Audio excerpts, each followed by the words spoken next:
you. We are going to have inauguration of Animal Rights Center at Nalsar with the public policy lecture given by Srimati Menka Gandhi ji, who doesn't need any introduction. And I can tell you that 2 times I met her in her office, and it was an intellectual discourse, and you hardly get that kind of discourse from politicians. Somebody who has been a Lok Sabha member for 7 times, I believe she is the most read person of the current cabinet, and the way she has been working for the rights of animals and on the critical studies and the gaps we have in research. She has been minister in number of departments, environment, social justice, culture, and now presently she is a minister in women and child development.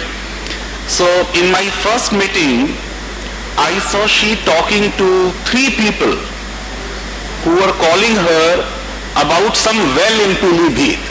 So I have yet to come across a minister who directly receives phone calls from her voters. And as far as I know, last 51 years of my life, I don't think we have ministers anymore who are that well connected with their voters. And that's why it's a cakewalk for her to win, whether she's contesting on BJP ticket or Janata Dal or as an independent. She's hugely popular with people in her constituency. She is a controversial person also, and we have our disagreements.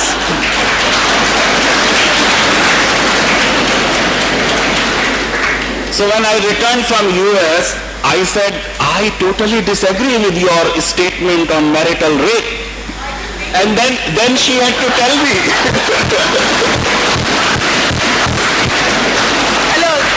Then she told me the whole story. I didn't make it. How a joint secretary in a written reply has put it, and that reply was never put up to the minister.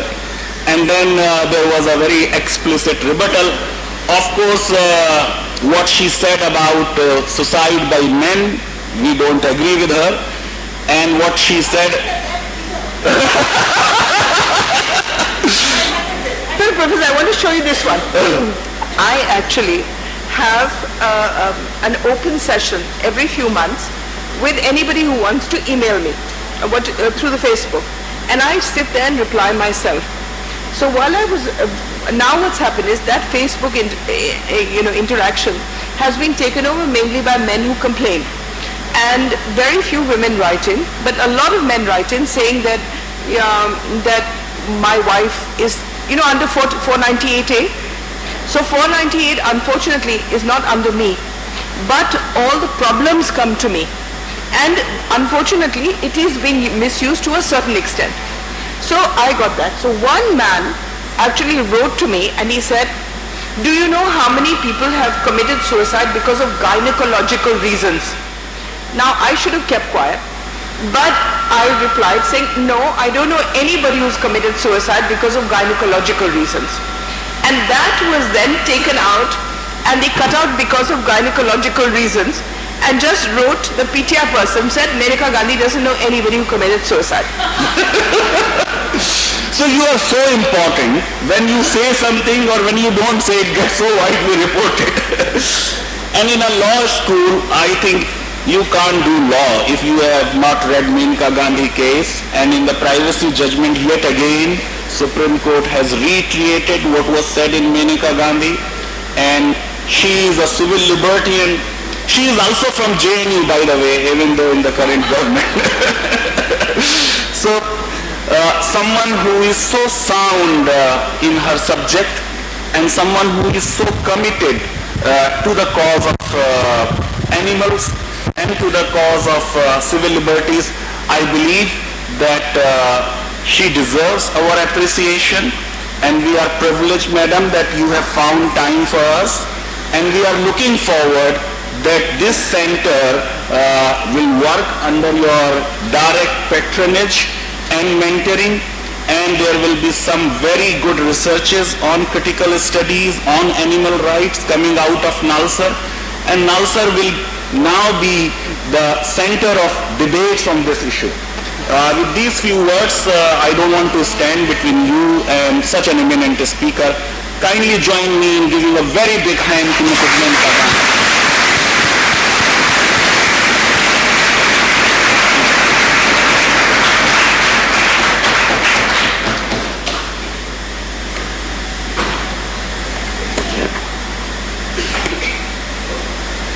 Professor Mustafa, Professor Dhanda, the professor in charge of public policy, ladies and gentlemen, I'm privileged and happy to be here. I'm going to talk to you about animal law because it's a new center that's starting, and when Professor Faizan and I met, we immediately agreed that it was necessary. A lot of people, a lot of centers now across India have started animal law because there's a lot of animal litigation. And it's an emerging area where people feel very strongly about the rights of animals. We're not talking about, we haven't got to that. Can you hear me anyway, so that they don't fiddle with the mic anymore? Can you hear me? Okay. We haven't got to the area. If you'd make it softer or less sharp. Anyway, we haven't got to the area where we're talking about animal rights. We now have to look at systems where there are hardly any systems in India to protect animals because we don't realize how important they are to our lives. So this lecture that I'm going to give today, I'm going to talk for some time and then you're going to ask me questions. But it's really to point out to you the importance of animals and how when they die, whatever you do to an animal is going to be done to you right back. So I'm going to give you a few examples. Let's start with the example of, let's say, cockroaches. Now, you will agree that cockroaches are not amongst our favorite animals. But if you didn't have cockroaches, you really would not have a city. And you would not have water bodies. You would not have a forest. You are singularly dependent on cockroaches. When जब इंसान के शरीर से मैला निकलता है, you have a bath, you go to the bathroom, the dirt that comes off your body, your feces, your urine, your perspiration, the filth that's on the body is so dangerous, even that of a newborn baby, that when it goes into a sewer and the sewer goes to a water body, if it goes untreated, you will lose the water body almost immediately, within a couple of days. But when it goes into a sewer, it actually is tackled by cockroaches, whose mela, after they eat ours, is not poisonous in the slightest. And that is what goes into the water body. So if you want to get rid of cockroaches as disgusting creatures, you would be doing yourselves a disservice. Secondly, if we think that paper is biodegradable, it is not. You throw paper outside, bury it as an experiment for students to find, and 50 years later, it will be exactly intact. And why it will be intact is if you don't have cockroaches outside. If you do, they are the single ones that turn paper into soil again, so that you have a flourishing forest. Now we're just taking cockroaches, but let's just take dogs, because every time a dog bites a human being, it's always bloody Menka Gandhi, as if I'm the mother of all these damn dogs. In fact, sometimes I get so frightened. In my own election, I'm just doing a sidebar now, but in my own election, for 5 years, I have tigers prowling around PDB. And for 5 years, they do nothing. They're really like little pussycats. The moment my election is announced, they'll come out and kill somebody. And they've been doing it now for 30 years. And each time I say, maaf kar do, let the election be over, then you kill as many as you want. But every election of mine is based around Menka Gandhi ne sari tigers ko paida kiya. Every opponent of mine can't find anything else to say. It's always an animal argument. And that's just, one of the things. I remember we had a Supreme Court case about monkeys. And in the morning, one of the judges that was hearing the case, a monkey came into his room and stole a pen. And I kept saying, oh God, give it up. Did you want to write today? So, as I was saying, we'll come to dogs. Why do dogs exist in cities? And there has to be a reason for everything. Nothing in this world, except what the human being says and thinks, is unreasonable. A dog exists in a city as a predator. He exists for food, but as all of us do, as all our cells in our bodies do, everything is geared towards the eating of energy, the creation of energy, by eating something else. Now, a dog exists because there is a certain amount of food available to him. But that food doesn't necessarily come from human beings. He doesn't depend on the roti that Maneka Gandhi will throw him every day. He actually is a predator of rats. Now, he would have been one amongst many predators. There would have been cats, there would have been vultures, there would have been, other animals. But slowly, we've taken them out of the system.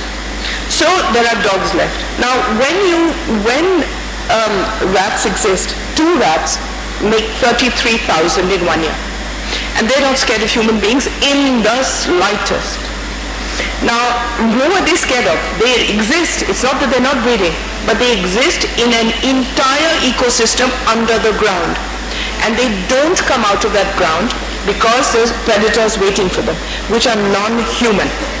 Now, how do I verify this? As law students, you would ask me, how can you verify something that you just said like this?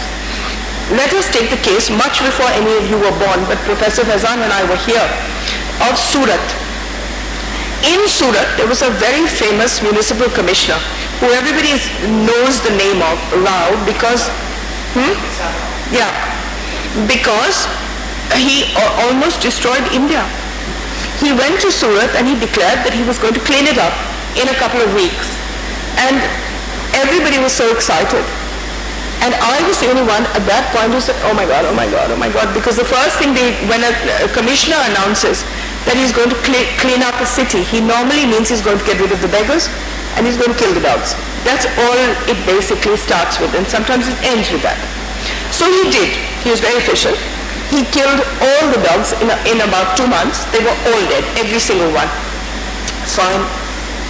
But within a month, there was a huge deluge, which is recorded, photographed. I have pictures of it, of 1 million rats overground. Because the garbage exists, they haven't come for the garbage all this time because there were dogs sitting there, there were pigs sitting there, there were vultures sitting there. But now there's nothing. So they came overground and they started attacking people. And 2 people died.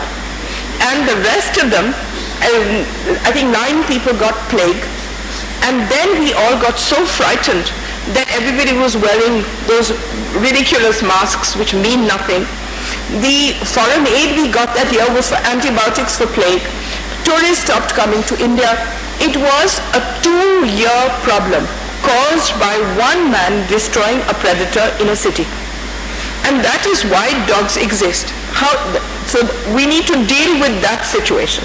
How to make them less, how to stop them biting, and how to keep them there so that we don't get predators that we can't deal with, like rats. So that is, for instance, one thing. We were just talking about Vaishno Devi, because I have a case going on in MGT. And we've been fighting it now for 3 years with delays and the chief secretary. And why do we want the horses out? I want the horses out. Because 25 to 30 horses die every day of bad management, bad food. A horse walking on a tarred road for 30 kilometers a day makes no sense to me. Sabrimala had them. Sabrimala stopped in 1 day after I explained to the chief minister what was wrong with the system. Now, but Vaishno Devi is not just about the cruelty to horses. When these horses die, they go into the river, which feeds into Jammu. So all the dead bodies go in, and what you're getting is undiluted, bacteria. Then all the feces of the horses, 17,000 horses, goes into the same river. All the anything, they're washed with the same water, everything, because there's no other water body available to them. But more importantly, they have something called, we tested when we were going for this case, we tested them and they have a disease called glanders, which nobody in this country has recognized or knows anything about. Now glanders is zoonotic. The word zoonotic means easily passed or passed to human beings. And it has a 94% mortality rate of human beings. So as I was telling Professor Dhanda and Professor Kazan and everybody else who was sitting there, is an old couple comes from Odisha and they want to see Vaishno Devi and they're too old to walk. So they sit on the horse, they go there, they come back, they get glanders when they get back. It has a 6-week incubation period, and at the end of 6 weeks they die. And when they die, they have died thanking God that they were able to see Vaishno Devi before they died. And we don't know how many people are like that. Everybody knows of a case where people have died after coming back from there. And what they died of? Well, Bhagwan ki ichha. But every other country has dealt with glanders by shooting the horses. In India, when we found out, and I wrote to the Kashmir government saying that, do you know that there's glanders? And they wrote back saying, yes, we do. And I said, what did you do? And they said, we haven't done anything because those people are poor. But poverty is not the answer to a zoonotic disease that is so dangerous that it takes 94% of the infected people. And also, it spreads like this. It's a virus that spreads by you just simply sitting on the horse. You don't have to have them lick you. You don't have to do anything else. You just have to sit on him. Now, for instance, we were talking about chickens. We have a case going on in court with chickens. And what are we saying? We are saying a chicken sits, this is an A4 size paper. This is the total amount of space that a chicken gets to sit on for its entire life. So when it gets to stand or sit on this, the chicken cannot spread its wings. When it can't, then it gets very frantic because these things start hurting. So it starts, what does it see as its enemy? The next chicken. So it starts pecking the next chicken. Now the owners of the poultries cannot afford to have wounded chickens. So what they do as a response to this, what they've started doing is cutting off all chicks' mouths as soon as they're born without anesthesia. And then, because they use their feet and they have claws, they cut off their toes as well. Now you have a chicken in a poultry without toes, without a mouth. Is it going to be able to eat? Is it going to be able to live with not in pain? No, it's not. So therefore, in order to make it fat, in order to get it to give eggs, because this happens to be both the broiler industry and the egg laying industry, because both of them have equally crowded conditions. So what do? They feed them antibiotics. 70% of India's antibiotics go to chickens. Now when a chicken has antibiotics all the time, then you can also do other things with it. You can play around so they don't feed it proper food. So 50% of the food they give it is melted cardboard and mixed with the bodies of other chickens that have died, which you then mash, dry, mix with cardboard, put it on the conveyor belt and feed it. Now when you do that, you have to give more antibiotics. So it's become a vicious cycle. And when you eat that chicken, you are basically eating an extremely dead and diseased bird, which before it comes to you is actually dipped into it's a cleaner, phenol. It's dipped into phenol to remove the last ticks, everything else that was on it, which is attracted by a diseased body. Now, what is going to happen to us? What has happened, not what is going to happen. We have something called a superbug. You must have heard of it. What is this superbug? Basically, it is our complete reaction to antibiotics. We no longer can be cured by them. And why? Because we have been eating antibiotics in chicken all the time. We eat chicken. And it's not just meat eaters. It is vegetarians as well. And why do I say that? You must have seen the studies that have come out saying that all chickens, their feces is sold by the poultry to get more money to farmers that live around. And those farmers then use that feces as instead of gobar, as a fertilizer. And that feces is just simply antibiotic ridden. So when I have a bengal, I am as likely to get an antibiotic resistance as a chicken eater, except that I won't get the other diseases that the chicken eater gets. Now, you may have read in the papers last month about an European crisis about eggs, where they've simply burnt millions and millions of eggs. Now, why did they do that? Because they found that eggs contained fipronil. Fipronil is something that gives you epilepsy. It gives you a heart disease, but it starts with epilepsy, and then ultimately you get killed if you were to eat it. Now, under the law which exists across the world, including in India, fipronil cannot be used in any product that finds its way into a human body. So what had happened there? They had brought in fipronil, 2 young boys aged 22, brought in fipronil to Belgium, disguised it as taste good or something, put it and then sold it to Holland as a miracle drug, a miracle spray for getting rid of ticks and lice. But why do chickens have ticks and lice? The same way as we get lice when we're in a boarding school. When you're crowded together, you get lice. And when you're squashed together and you'll never move your whole lives, you will get lice, ticks, and any other insect that preys on you. And to get rid of that, they produce this spray. And fipronil then was sprayed on these chickens every day. And the result was that it went into their eggs. And those eggs then became dangerous to eat. And they were caught and they had to be burnt. Now, I then did a study on how much fipronil is used in India.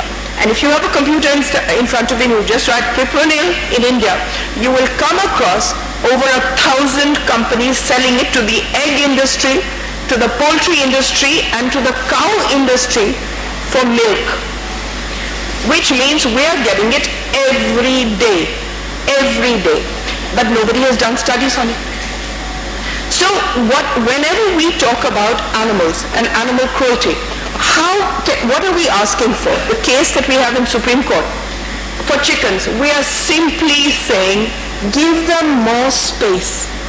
If I were to give a chicken 3 times the space of this A4 paper, I would not need antibiotics, I would not need fipronil, I would not need anything. You'd be able to eat chicken, which was perhaps as healthy as chicken is ever going to be. But the point is that the industry is opposing us, because they say that they will then be able to do less chickens. They don't care what the consumer gets. It doesn't matter. And nobody's taken up the matter. But if we were to create an awareness that's saying that, all right, less chickens, why don't you put 2 stories, 3 stories, make it bigger, do something. Or make them free-range chickens, let them run about. You wouldn't need to cut their mouths off, their toes off. They could then flap about until the day you kill them. But that is not, for some reason, acceptable here. So we're fighting it in Supreme Court.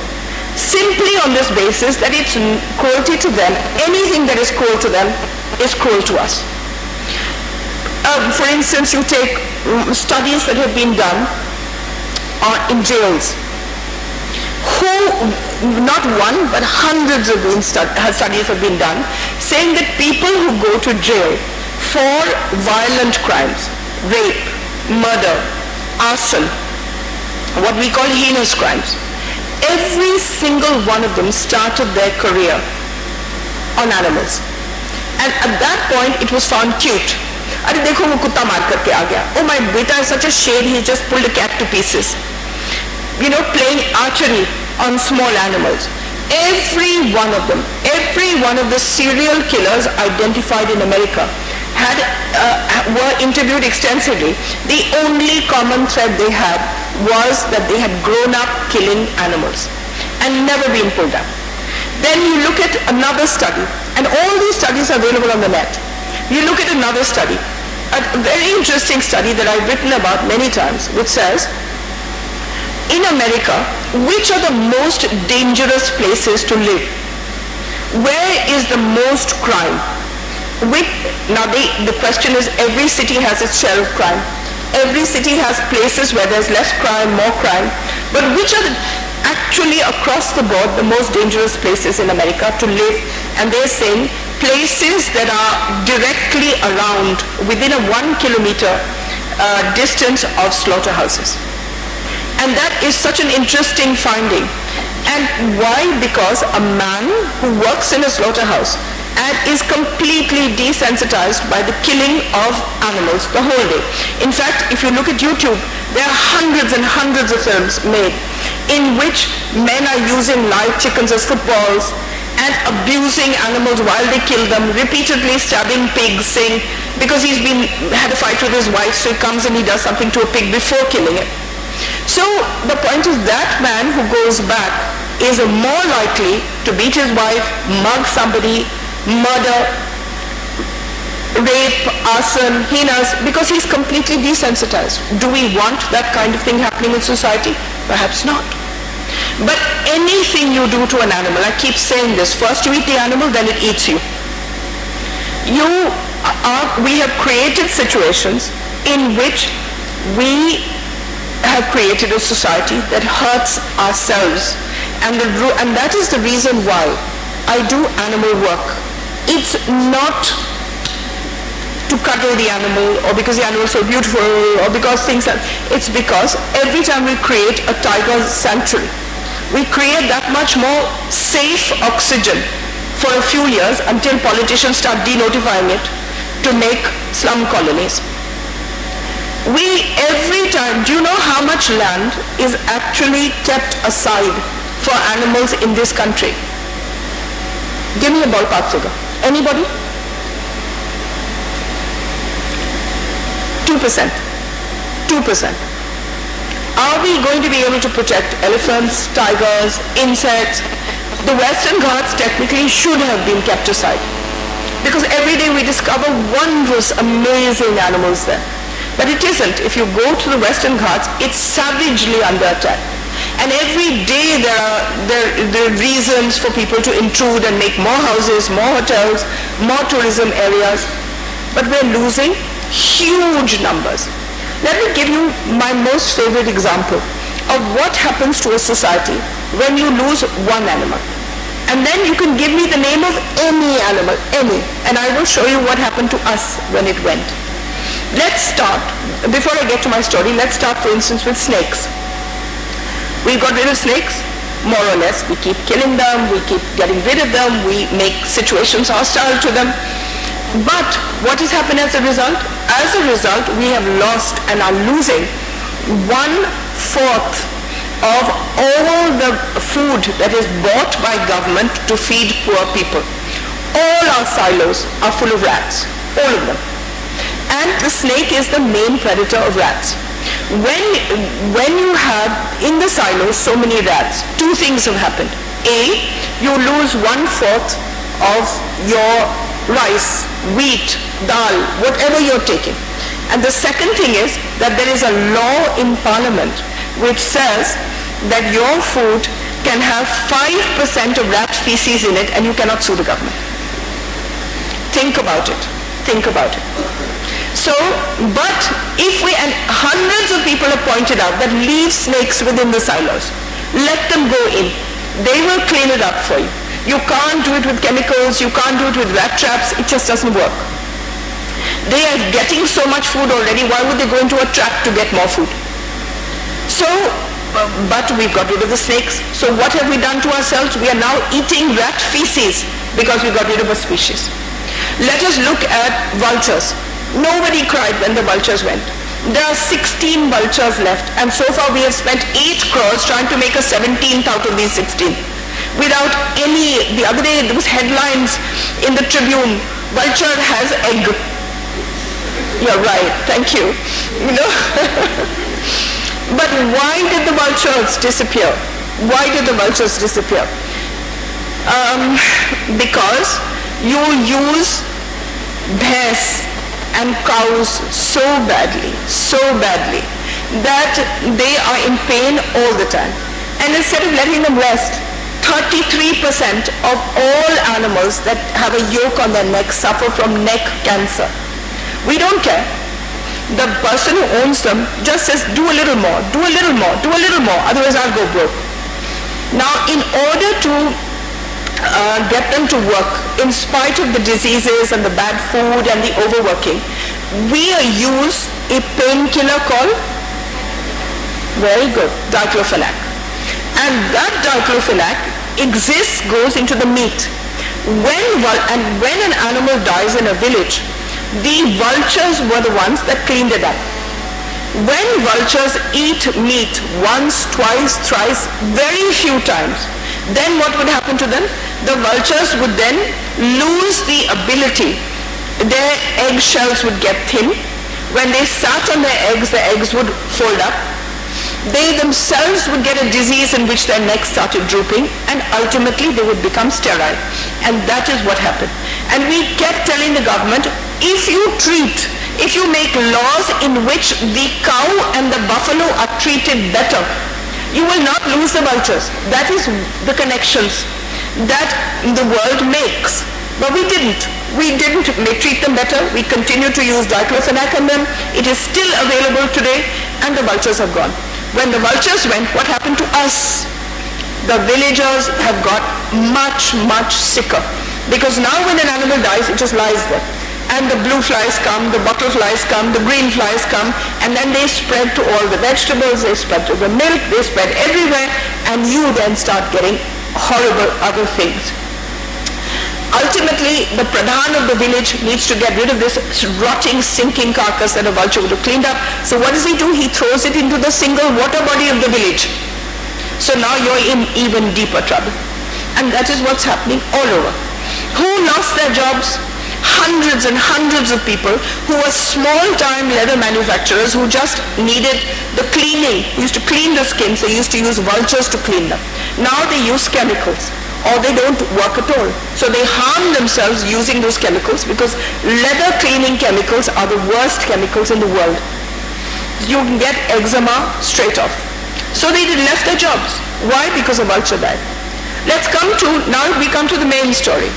So let me show you the true impact of one animal. You know the dodo in Mauritius. The dodo is a flightless, or was a flightless duck. And this dodo lived quite happily on Mauritius. Mauritius was one of the richest countries in the world. Why? Because it had a tree called Calvaria major, and that tree was harder than teak. And it was used all around the world to make ships. So all the ships that were coming to this side of the world, after all, in those days all the West was so eager to come here. कोई Dubai की तरफ जा रहा था, कोई हमारी तरफ रुक रहा था, कोई China जा रहा था, कोई Australia तक जा रहा था. But all of them would come around Africa, and then they would stop at Mauritius to get repairs to the ships, to get another ship made, to place orders for more, etc. Now the Portuguese arrived there, and each person would stop there for 6 to 8 months because the monsoons would come in, they couldn't travel, blah, blah, blah.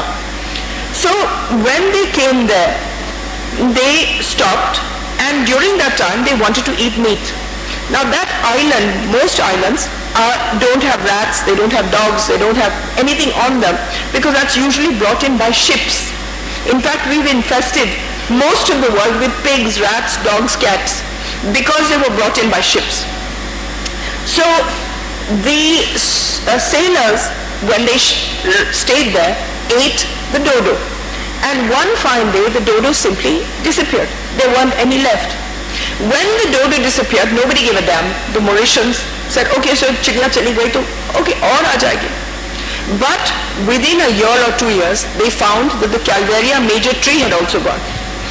And then they discovered that the only way a Calvaria major tree, which planted itself, nobody was planting the Calvaria major forest. The only way that the Calvaria major tree could generate itself was when the seeds passed through a dodo's body.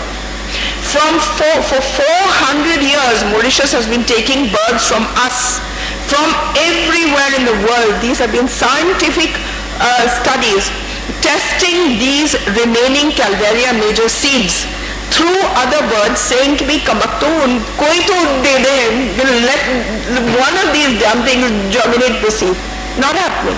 The Calvaria major is now extinct. There are just a few seeds left.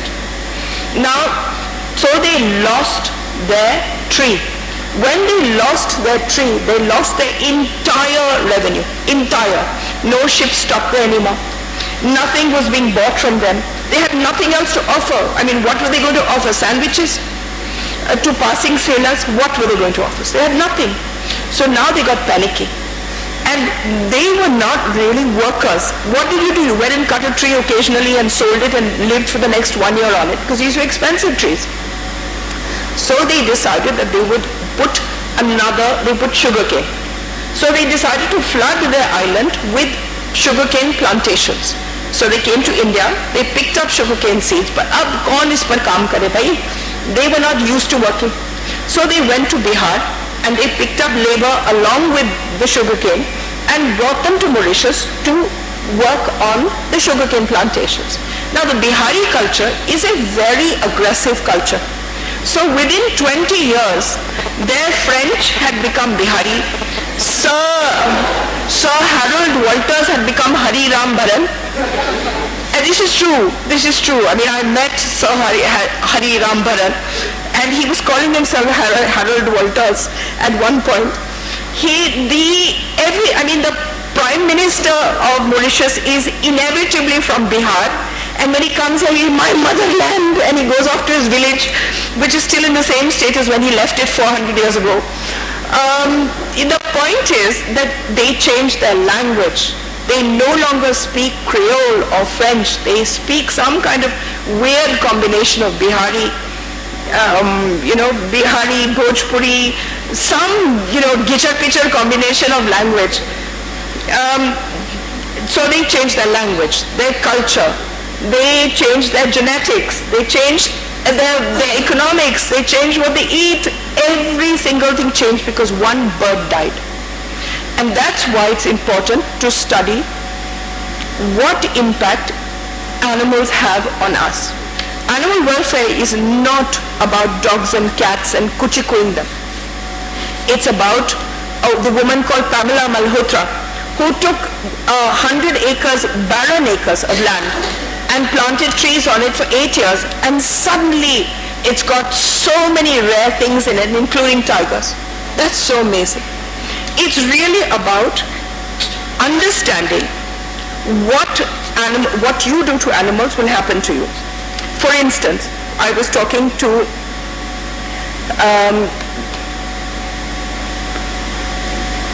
Professor Dhanda, and I was talking about if somebody could do a study here in Nalsar on China's impact on India's animals, you would suddenly discover how threatened we are.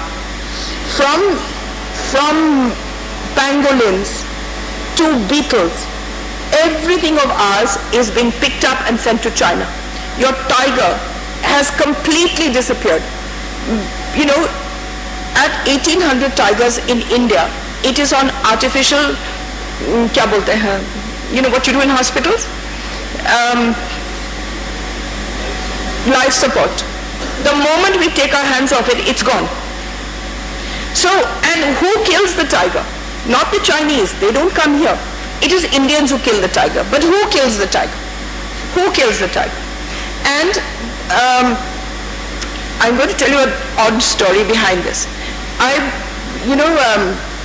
Bal Thackeray liked to call himself the tiger. And he had a person in his party who he had nurtured and brought up and done a lot for, who suddenly turned against him. and went into another party and became his biggest scourge. And his name was Chhagan Bhujbal. I don't know whether you ever heard of any of these names, but the professors probably have. And Chhagan means goat. So I was very fond of Bal Thackeray. He had a very wicked sense of humor. So if you didn't agree with anything else, you could actually spend a very pleasant afternoon with him when he would regale you. So when I said to him, I said, Mr. Thackeray, this is the first time I've seen a goat eat a tiger. So, I remember that. But in actual fact, my little children, goats eat tigers every day. Every day. And the reason for that is the killers of all tigers are goat herds. All of them. They're going into jungles. You eat meat, the goat has to go somewhere. The people who grow goats have no land, which is why they've taken to animal husbandry. And politicians who don't understand anything about animal husbandry keep giving gifts of goats and goats and goats to whichever class they want votes from at that point. So now what happens is, what does a person with 10 goats suddenly do? He goes into the jungle. Now when he goes into the jungle, the goat is going to eat your entire forest because he's eating all the shoots, all the new trees, the goat is going to finish. And you are cutting all the old growth, and surreptitiously or through the forest department. So both sides the forest is being killed. Nothing new is coming, all the old is going. Now a goat herd gets really frightened when he goes into the forest because he knows there's some kind of predator waiting for his goats. So what is the first thing every goat herd does? He kills a goat and he fills the stomach up with pesticide and he leaves it in a water hole where he knows the tiger comes. In every case of tiger killing, there has been a goat herd or a buffalo herd involved, and they are being all your wild animals have been killed by them. And then, selling the bone, selling the skin to China is a byproduct. But the killing has been done because somebody in India is eating meat. So every time you eat meat, you don't actually just eat the goat. You eat the tiger, you eat the leopard, you eat all the wildcats, you eat the forest itself, which is why we continually going on saying become vegetarian. It's really not a matter of cruelty. It's a matter now of survival. I could go on and on like this, but the point I was trying to make to you is that animal welfare is not about animal welfare at all. It is about human welfare, and there's so many roads to Rome, so many. And this is one of them. You can get to animals through, you can preserve human beings through education. You can do it through giving them better sanitation. But at the end of the day, this is one of the most important roads. Every time you kill an animal or a butterfly, you actually make a human's life more precarious and more disease-ridden. So, which is why I'm glad that NALSAR has started a law course. And what I've been requesting is that we go one step further and we start what is known as critical studies, critical gap studies. Nobody in India has done it. When I had to go for the Vaishno Devi case, I had to do the studies myself. When I was Minister of Environment at the age of 32, one of the things that I established why I'm saying 32 is because I just thought there was hope for the world then, and now I'm 61. And I'm still beavering on, trying to change, trying to make people understand. But now I realize that if you young people establish the systems, my life will have not gone totally waste. One of the things I started was NIRI. And NIRI is now a think tank for scientific work on the environment. If NALSAR could become a second NIRI type, where you start doing critical studies. What kind of critical studies would I want you to do? For instance, 1 month ago, I discovered the strangest thing. While I was trawling through the net, as I do for at least 10 hours a day, I discovered that there were 83 sites selling a plant called Hat Jodi, which if you got that plant, you would become rich, marry well, have power over your wife and your mother-in-law, look deep into everybody's eyes and convince them that you were right, amongst many other things that you could do. Apart from flying to the moon, you could do everything. And this was a rare plant which very few people knew about, and you could get from Madhya Pradesh. And of course, it turned out not to be a plant. It is the penis of the monitor lizard. And all you do is you tip that poor animal, which is totally harmful and so good for you. You just tip him over and you cut the penis off. And unfortunately, his penis is shaped like this. So it's like two hands meeting. So it's called Hat Jodi and sold as a plant. Now, 83 sites are selling this. Now, if God could be brought into my life through a monitor lizard penis, that would be in itself a miracle. But then I started investigating more, and we discovered so many other things being sold in the name of religion by Hindu religious sites, which are now sending out through parcel all over the world. You just have to order it online. And it's not just a monitor lizard penis, it is a horn that comes out called the Siyar Singhi, which comes out if the hyena bends down and moves. Now why a hyena would bend down and move, who knows? But once that hyena has bent down and moved, suddenly a horn springs out of his head, covered with blonde hair. And that's what you have to cut off and put along with the monitor lizard penis, and now you can go to the moon as well. So, and there are people buying these things, but nobody has done any work on them. Now for the first time, I'm writing about them in 30 newspapers, which nobody reads. I mean, I'll be happy if a single person read any of my columns. But each week I write about just these things. Now I can write a certain amount and then the rest has to go into a critical gap study. Where do they come from? How does China affect us? Who is going to go to court when they don't have something behind them? We spend all our time studying. I need to have interns in my office, and I'm happy to have any of you for 2 months a year or whatever, come and just do gap studies for the cases that I'm putting into court. So, but long after I've gone, if Nalsar could become a center of critical studies, and I'm happy to be a mentor for anybody who wants to start at a PhD level, because I do know my subject. I've spent 40 years just studying. And I do know where we can go into court, what the intervention can be. You know, lots of things that have happened, which you don't know, have happened because I did the work on them and I studied them. For instance, take a simple thing like red and green dot. You take it for granted that every veggie food has green on it and every thing that's not has red on it. But I had to do the entire work. I formed the committee, I sat on it and made this red and green dot, which then passed through cabinet because of the science that I went behind.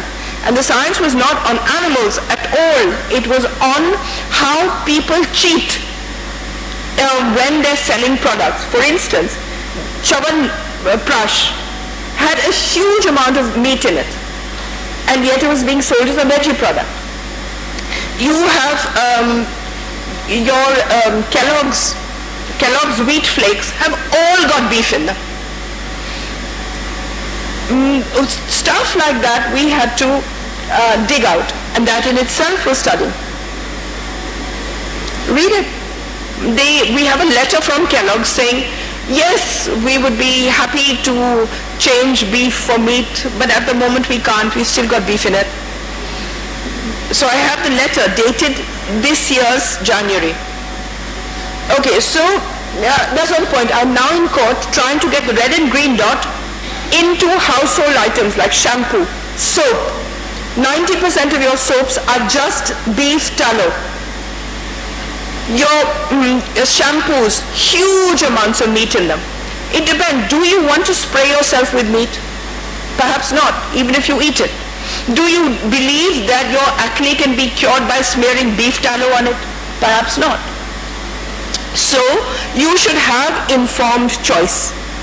And that now, when I passed it this year, as soon as I became minister, I spoke to the Consumer Affairs Minister, and he was good enough to immediately do the red and green dot, because we made him understand the science in it. And immediately the Beauty Association has gone and got a stay in it, which we are fighting for 3 years, because they don't want you to know what is inside. They really don't. So if we did what NEEDY is doing for me now in its limited manner, if you could be the resource group for all future cases, if you could do the critical gap studies, simple things. Every wildlife sanctuary in India does not have a hospital. But suppose a deer gets sick, what should we do with it? A forest officer is going to handle sick wild animals. Suppose you find a rhino with its nose cut off, suppose, and it's still alive. What will you do with it?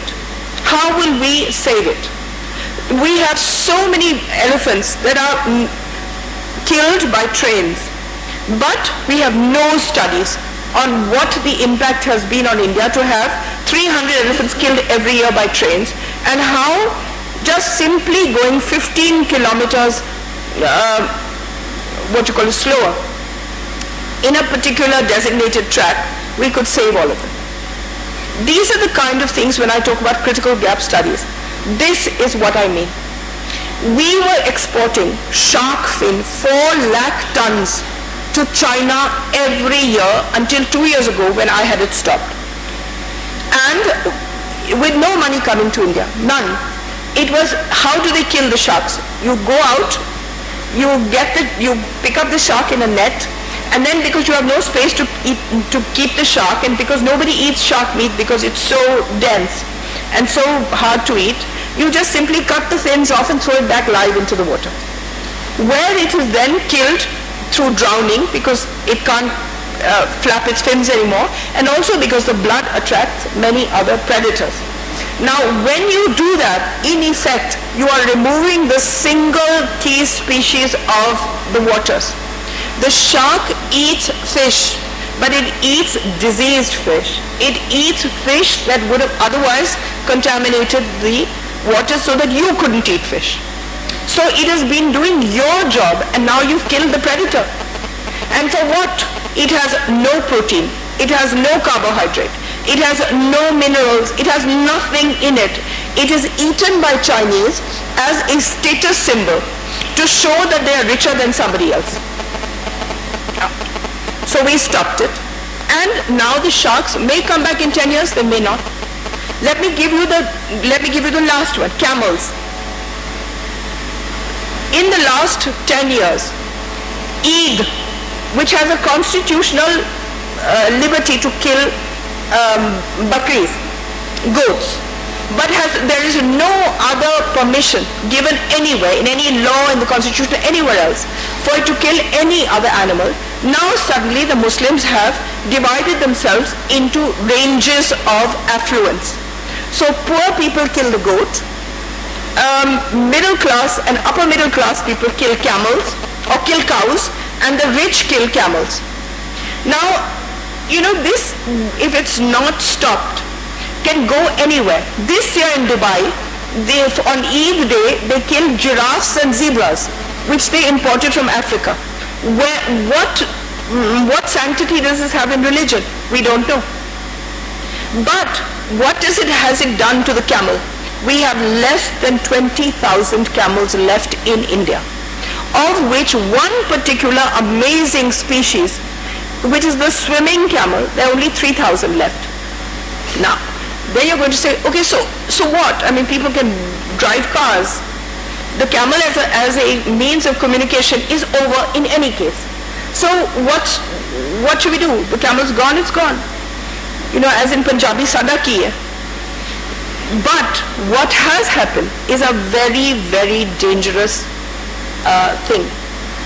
When the Pakistanis attacked India in 1965, when the raiders came in, they came in from two directions. One was Kutch and that side, and one was through Kashmir. The Kutch people inflicted far more damage. And at that point, the Prime Minister decided to make the BSF, Border Security Force. And the Border Security Force, which now patrols many, many different states of India, was actually invented just for Kutch. And at that time, a critical study was done on who would patrol and how would they patrol. It has shifting dunes. During the monsoons, everything is swampy. Oh, how would cars, how would jeeps, how would motorcycles be able to negotiate the terrain on a daily basis? And they found they couldn't. They just couldn't. So they then did a study on what could, and they found that only camels could.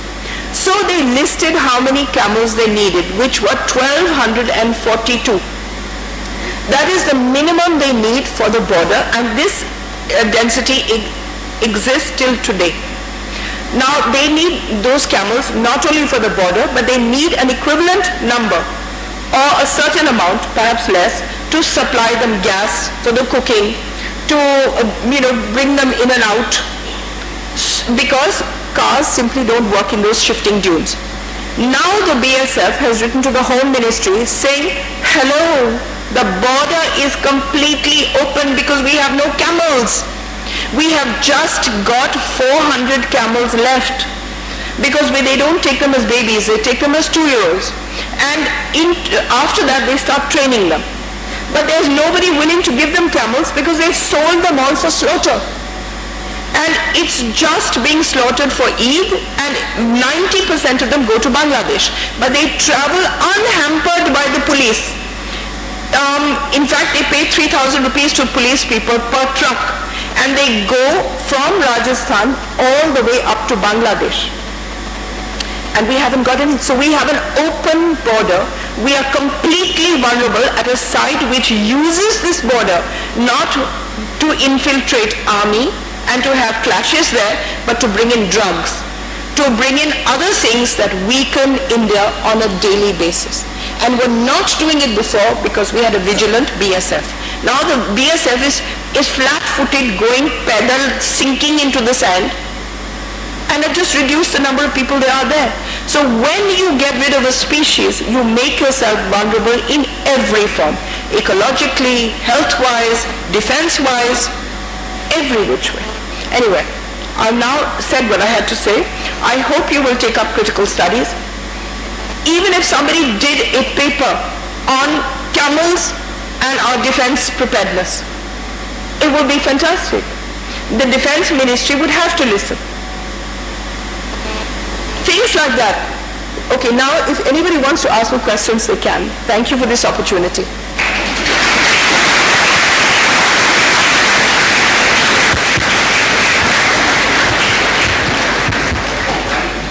You can ask just like that, don't wait for mic.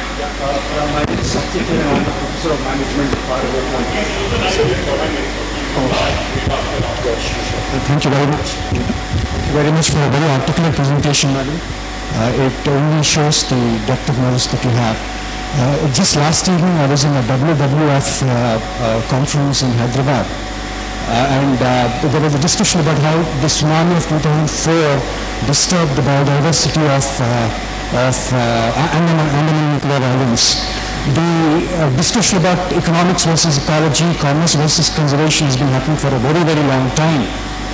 My issue is we have 1.27 billion people, their progress has to be taken care of, development has to happen, we need to grow at 8-10% per annum, which cannot happen without... What's the question? The question is how do you strike a balance between economic development versus You can't. You have to understand that there is no economics without ecology. If I can't breathe, then it doesn't matter how much paper I have in my pocket.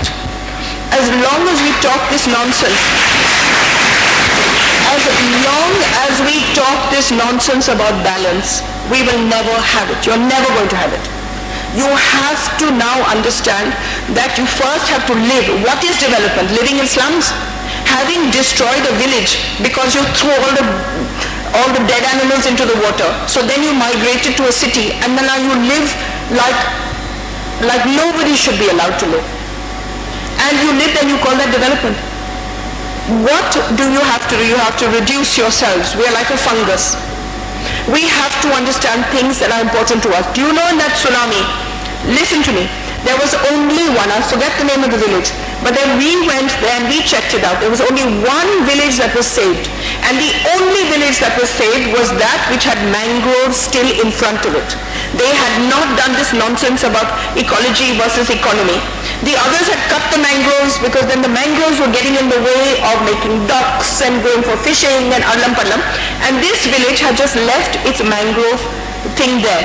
So when the tsunami came in, it just hit itself against the mangrove trees, dispersed its energy, did not come into the village. So ecology is economy. It isn't versus. In a very light event, just for a second, the goat that you referred to is actually a vulture lost in Arthur Road jail in Bombay. Chhagan Bhujbal. The reference was to Chhagan Bhujbal. You talked about a goat. He's actually a vulture lost in Arthur Road jail in Mumbai. Okay. Quickly, because I have only 10 minutes left and I have to trudge back. So in the context of Animal Welfare Board of India versus A. Nagaraja, the narrative there was that animal rights is sourced from their suffering. But your narrative is slightly different, where... My narrative is that animal rights is sourced from human, it should be related to economy, living. As long as we narrow the argument to suffering, we can never win. Humans don't give a damn about people suffering. Forget about animal suffering. Do you actually go into a bathroom and see how many insects have to be taken away, as I do, before having a shower? No, we don't. Do you watch where you walk? No, you don't. So why even base the narrative on suffering? Start giving me an entire new perspective. How does damaging an animal damage you? And then we'll be able to get to somewhere. And that's what Nalsar can do, just deflect the entire debate to where it needs to go. Yeah? Hi, can you sort of...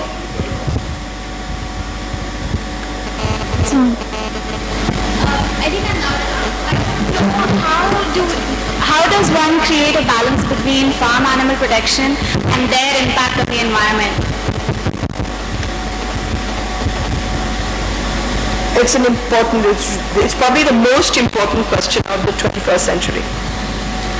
I would say there's no such thing as farm animals in any case. These are factory animals. Yeah, these are factories. farms. Yeah. How to create a balance? There is no question of balance.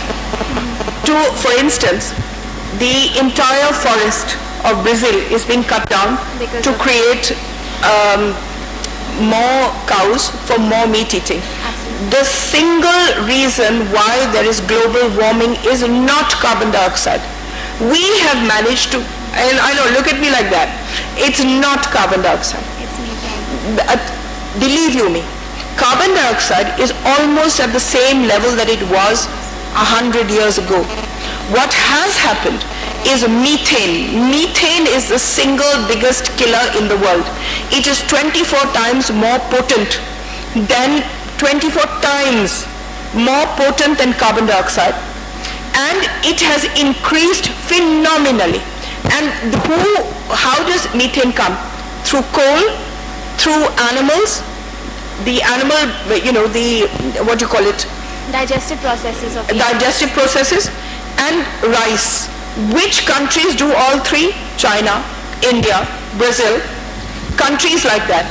Who are we? We're the most important people in the world because we're the last consumers. Therefore, we do not allow methane into any international discussion at all. We walk out of anywhere where the word methane is used.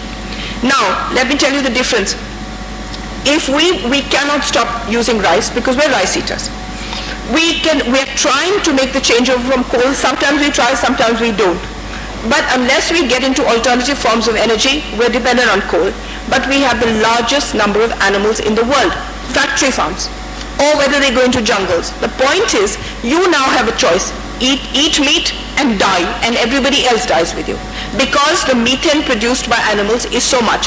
One cow produces 600 liters of methane per day. Every animal grown for meat has a digestive system which produces methane.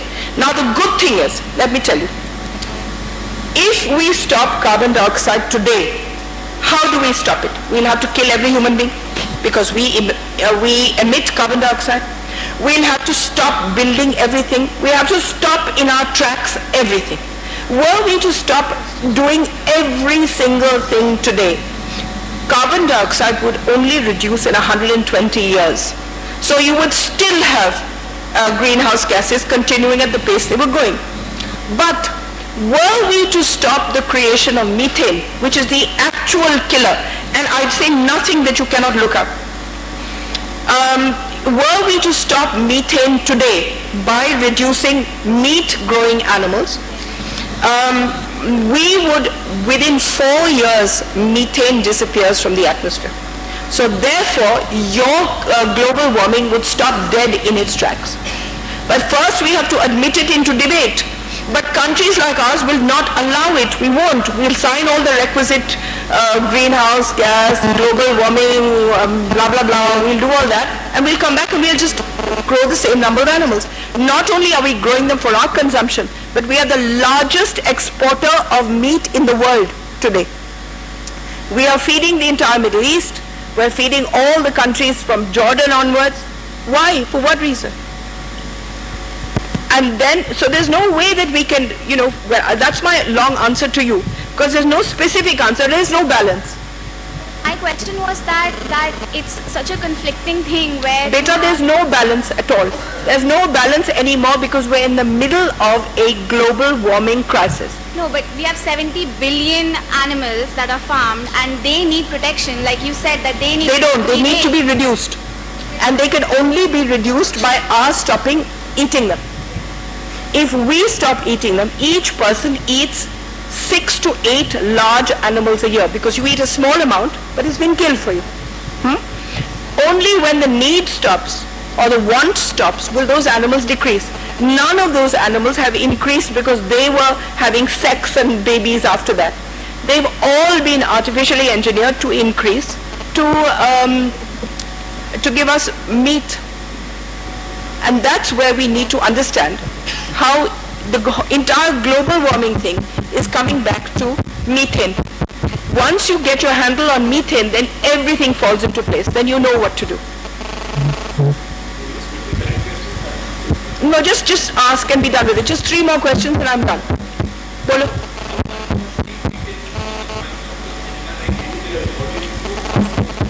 Go on. Give your little speech, go on. Sorry, yeah. So how unfortunate it is, ma'am, from the animal rights perspective, the central government is supporting the Jallikattu fest. Yes, but remember this, the central government is made of politicians who reacted to lots of people wanting Jallikattu in Tamil Nadu. Why they wanted Jallikattu, nobody can understand. It's the most vicious of all festivals. When you celebrate spring, it's the most wonderful celebration.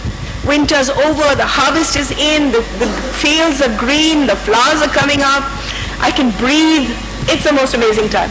And to celebrate that one day, Makar Sankranti, everybody in literally half of India, South India, celebrates by killing animals.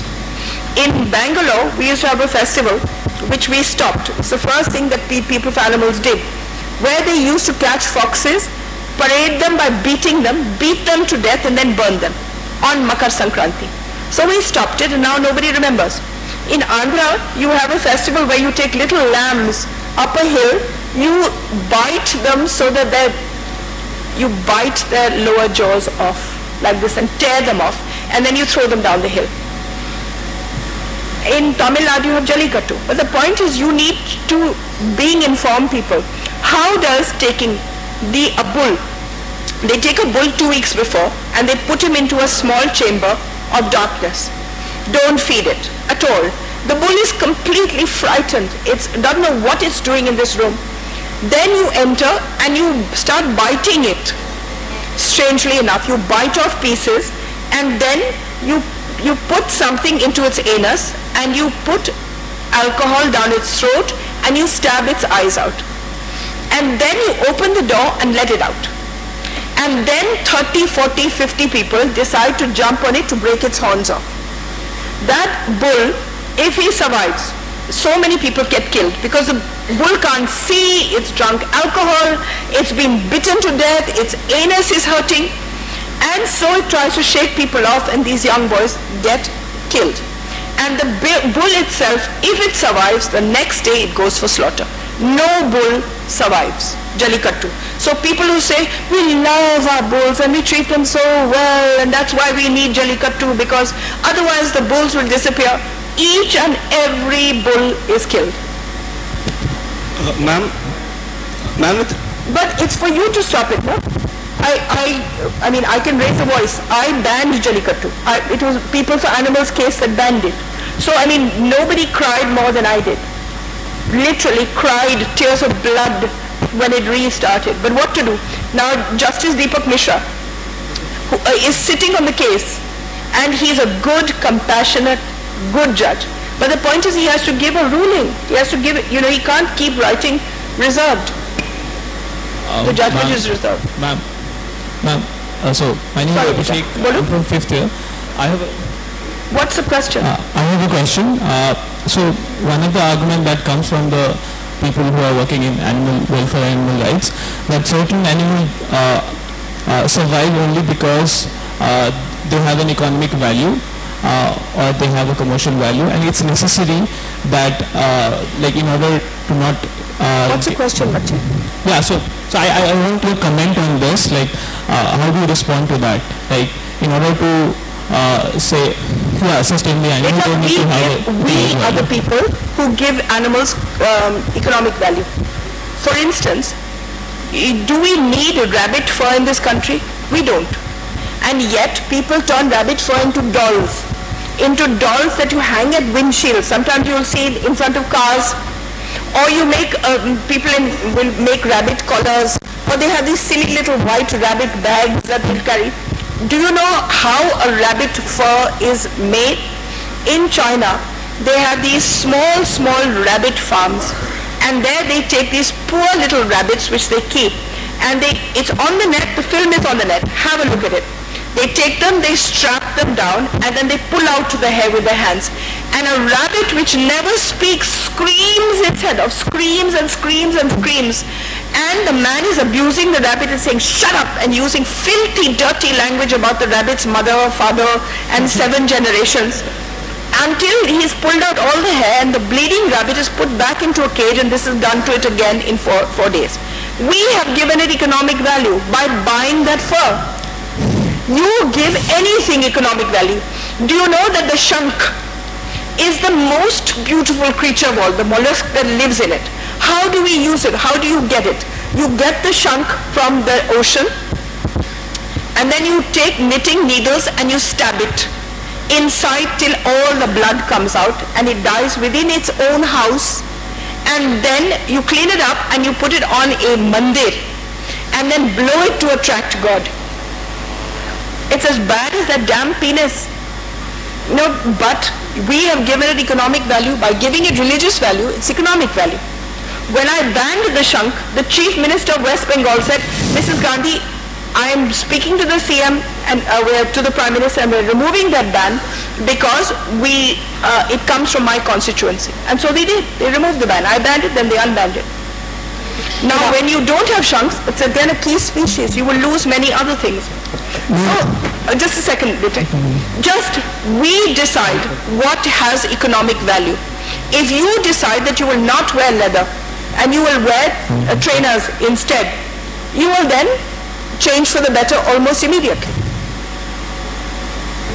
Ma'am, in rural areas, Okay, this is the last question. people often kill snakes and scorpions without judging whether they are poisonous at all, just because they find it a threat to their own life. So how do you respond to that? It becomes some sort of a struggle between people and the animals, with both fighting for their own lives. Betty, I can't change the world. You can change the world. The point is, if you were to explain to people that the snake coming to a human settlement is never, almost never, not never, but almost never, the poisonous kind. That the snakes that come to human settlements come in search of mice, lizards, and God has created, or nature has created in such a way that all the poisonous snakes are extremely frightened, and all the non-poisonous snakes are chalo zinda dil wale, you know, so they don't need to kill. But the point is, I can't get to every villager and I can't get to each person, but you can. Okay, thank you very much.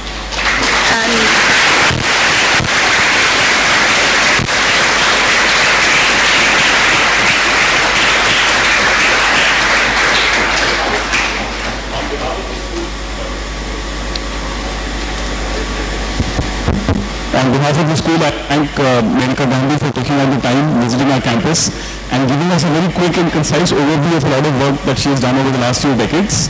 And we hope that we can do something in follow-up and show some demonstrable results. So thank you again. Okay, here, listen guys, listen. This is Vasanti Wadi. She is the head of People for Animals in Hyderabad, Secunderabad. I want you to work with her. There's Jaisima who heads this new thing.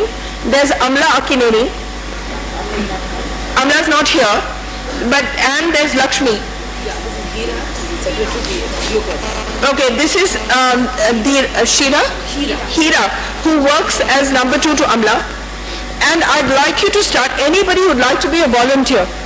I expect this to result in, because I spent one day of my life coming here, and I expect it to result in some kind of curiosity, some kind of knowledge, some kind of new opening of windows.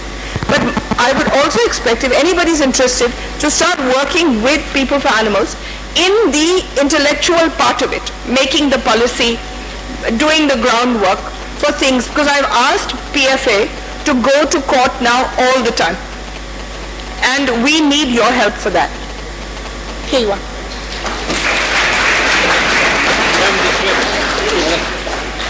Ma'am, with your permission, can I take a photograph and stick you, okay? Just one. Really sorry.